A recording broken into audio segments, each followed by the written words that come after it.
So this recently arrived in the mail, and all I can say is I am ecstatic to play it again. Hey guys, Saxdude26 here, and welcome back to the Countdown to Soulstorm. As we approach the next reimagining, we've got plenty of Abe's Oddysee and Exoddus to revisit. And today we'll be looking at an extra I've already done for Abe's Exoddus, but giving it more attention than I did last time. The cheats and codes, both for the PlayStation and for the PC versions. On that note, this first one is actually in both versions. In the PlayStation version in-game, hold R1 and press circle, circle, X, X, square, square. And Abe will jump ahead to the next path in-game.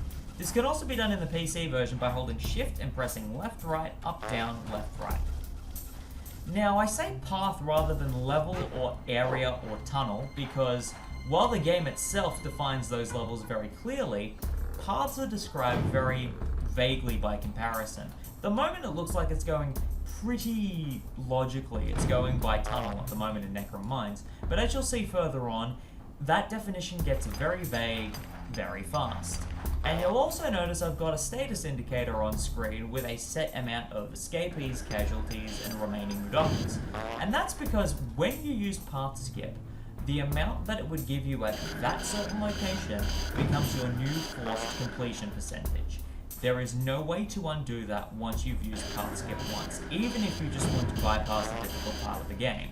So once you use it once, you are forced to that percentage amount until you start again, basically. On top of that, I'm currently playing the game in the 2-player co-op mode, and when you die in 2-player co-op, the active player changes. So I was playing as player 2, now I'm playing as player 1. Unfortunately, because of the way that path skip works, it actually soft locks your player character after you've died twice and used the path skip. So player 1 just died, and now I am permanently, until further notice, stuck as player 1. I have no idea how to undo this, and I don't know if loading up a save file would fix it, or if you would need to completely start the save file again. But regardless, using path skip with co-op, after you die a couple of times, you are then stuck with that character. So a weird thing that I was curious about it, and it doesn't amount to nothing, but it's a weird thing that I discovered, so there's that, I guess. I mean, now we're here in Necrom, and what is defined by a level is still fairly clear and fairly consistent, and usually is once you go past your first one-way door. Like, for example, here, all of the Fleeche trials have been looped together as one path, then the next one is the one with the Ghost Lock, and then the last one for Necrom is right before the choice of Temple. But then when you use path skip, it will always force you to do Mudomo first. No matter what you want to do, it will take you there immediately. Now, I believe that means that if you've done Mudanshi already, and then you use path skip, it will force you to Mudomo and remove all of your progress up to that point, especially if you're currently in Necrom. If you're already in Mudanshi, it will force you forward in Mudanshi, assuming you did Mudomo first. And with this, it also kind of gives you a rough idea of what the intended trial order is, because the paths are preset in game. And I believe the torches perfectly match with the ones above the nest as well. It also means some secret passages it will go to, and some it will actually skip. And again, once you use it, you can't undo the progress that's been done. You can work on making the progress moving forward better, but there's nothing you can do to undo that use of path skip. So, it's cool for skipping ahead, but the biggest problem with it is, if you rely on it, it may come back to bite you. In Disc 1, there's not too much damage to see, really, but as we keep going, you'll notice things change very drastically, because we jump straight into the second room of Mudanshi? Yes. We don't even go straight to the entrance, we go to the second area. So it's already skipped an area using path skip. So again, it's not a perfect science using this cheat, but it's interesting to see the way that it's coded in, and I don't think this is necessarily the kind of cheat you'd rely on, but I have admittedly had some fun mucking around with it and just seeing what it does. I will say that as we go on, and as I will be showing, it is a very easy way to get the bad Korma ending. And I will explain why in a moment. Because now we're in Mudanchi trial room. And now it's going to start going through the trials. And I'm pretty sure it actually goes mostly to ones with secret passages first. No, one with, one without. Then one without. And then one with. That's right. It's just these neat little things coming back to me. So then there's the 5th trial, and then right after that, it goes to the 6th trial. And instead of going to the next nest, or going back to Necrom Mines, it is now forcing you straight into Disc 2. If you are anywhere between the nests and the return to Necrom Mines, it will force you straight into Disc 2. And the process continues. So, as we're using Path Skip here, it skips the first 2 terminals and goes straight to the terminal access. So it's already skipped levels, per se. And then the order goes specifically as it wants it. Now we're in Boneworks, and you will have noticed the status indicator has kind of lost its mind a little bit. We're here in the opening annex, and our escapees is back at 0. Which is weird. And funnily enough, I then go to Annex 1, and it goes back to the escapees that it was expecting at this point, which is interesting. After that, still fairly consistent, but with way more escapees, meaning some of the secret passages were found in Annex 1. See what I mean about it chopping and changing? But then you go to Annex 3 and it's lost its mind again. And it continues to stay this consistent for Annex 4, and then further for Annex 5. But then after that, that's the main block of weird that I've encountered. Once you go to Annex 6, it becomes fairly consistent again, which is pretty neat. I do like the fact that it's got a level of consistency, and it's just that weird window in the middle there. I have no idea why it does that, but it does, and it's there, and it is what it is. But then we get to Annex 7, completely skips the individual suites of it, goes straight to the grinder room before Plague, and then using Path Skip again,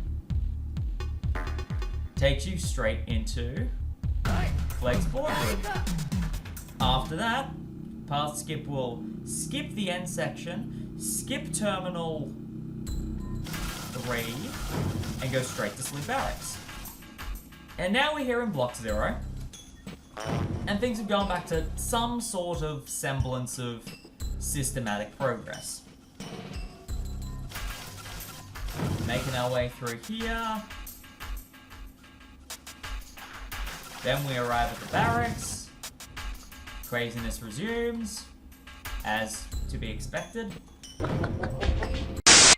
I also find it interesting that it breaks down the 2 sections of Block 4 into separate paths, even though Annex 7's individual suites weren't individualized, and it completely skipped the Mudanchi nest.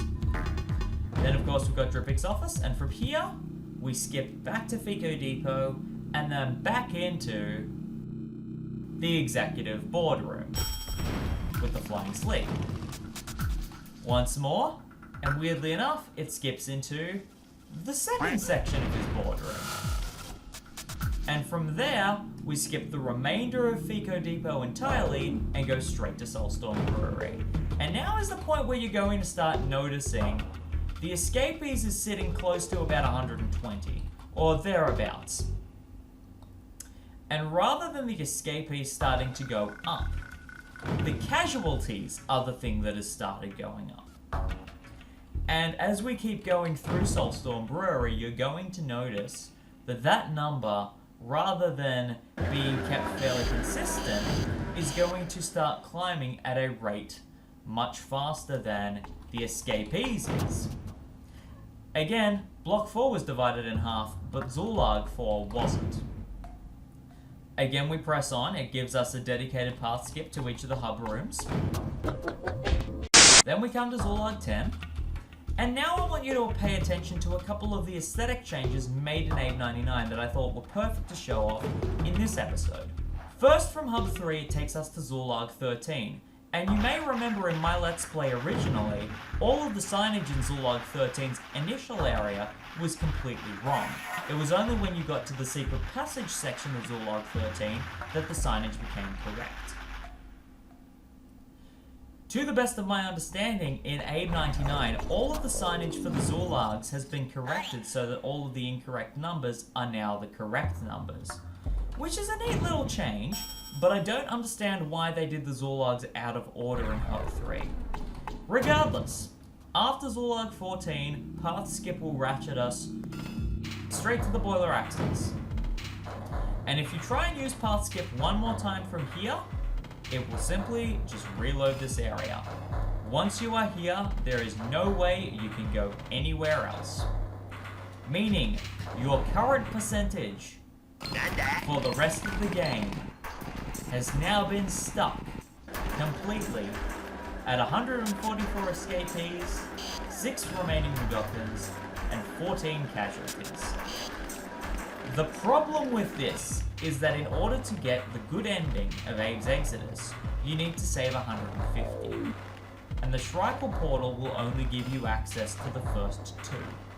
If you use Path Skip to get here, there is no way that you can actually get the good ending. And with that in mind, I'm now going to show off the second cheat because it is only in the PlayStation version. In-game, hold R1 and press circle, triangle, square, X, down, down, down, circle, triangle, square, X. We have now activated the demonic Korma ending reward of Invincibility, and now we can use that at will throughout the game however we like. With that, you can actually force yourself to get the bad ending of Abe's Exoddus. And as you've seen, we've had some pretty fixed numbers going through up to this point. But when the game sends you back to Fico Depot, the numbers are different to the ones you had going through the first time. And I have no idea why. Because if I do another path skip from here,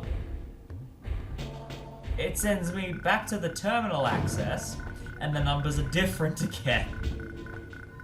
And I don't understand that. Yes, the invincibility works the same way and makes you bulletproof, bomb-proof, gas-proof, and if you fall on your back from a great height, you won't die. However, if you fall on your front, or you fall down a bottomless pit, those are the 2 conditions that will kill you. Again, it is nice that you've got the access to it in the form of a cheat, meaning you can use it in Disc 1, or just use it in general without having to aim for the demonic ending. But it is only in the PlayStation version. Granted, at that point, if you did want access to Invincibility in the PC version, I'd strongly suggest checking out Captini's Immortal mod, which gives you exactly that, if not more. I think it gives you night vision from memory as well. And now for the cheats people are far more familiar with. Here at the title screen of the PlayStation, hold R1 and press down, up, left, right, triangle, square, circle, triangle, square, circle, down, up, left, right. And that brings you to the chapter select. A far more concise and more logical listing of levels throughout both discs that you can select from here. Granted, if you're selecting anything from disc 2, you do need to insert disc 2 to get there, but regardless, it gives you access to the main local areas in the 2 discs of the game. And of course, this cheat is also present in the PC version. And its cheat is exactly the same as it is for Abe's Oddysee. Hold down Shift and press down, right, left, right, left, right, left, up. And as with the PlayStation version, same list from Disc 1 and Disc 2. You already saw it on screen, but I'm sure you know what the last cheat is. Here in the PC version, hold Shift and press up, left, right, left, right, left, right, down. Which gives us access to the cutscene gallery. Across both discs, just like with the chapter select. Crucial thing to be aware of, unlike the demo showcase, it does depend what disc is plugged in to allow the movies to play correctly. And of course, this code is also in the PlayStation version. Hold R1 and press up, down, left, right, square, circle, triangle, circle, square, circle, up, down, left, right. And in both Abe99 and the English release, all of the options are actually in English, not Japanese. And this is also the same in the case of the demo menu and the chapter select for Abe99. And with that, we have now once again looked at all of the cheat codes of Oddworld Abe's Exoddus, with a lot more detail this time.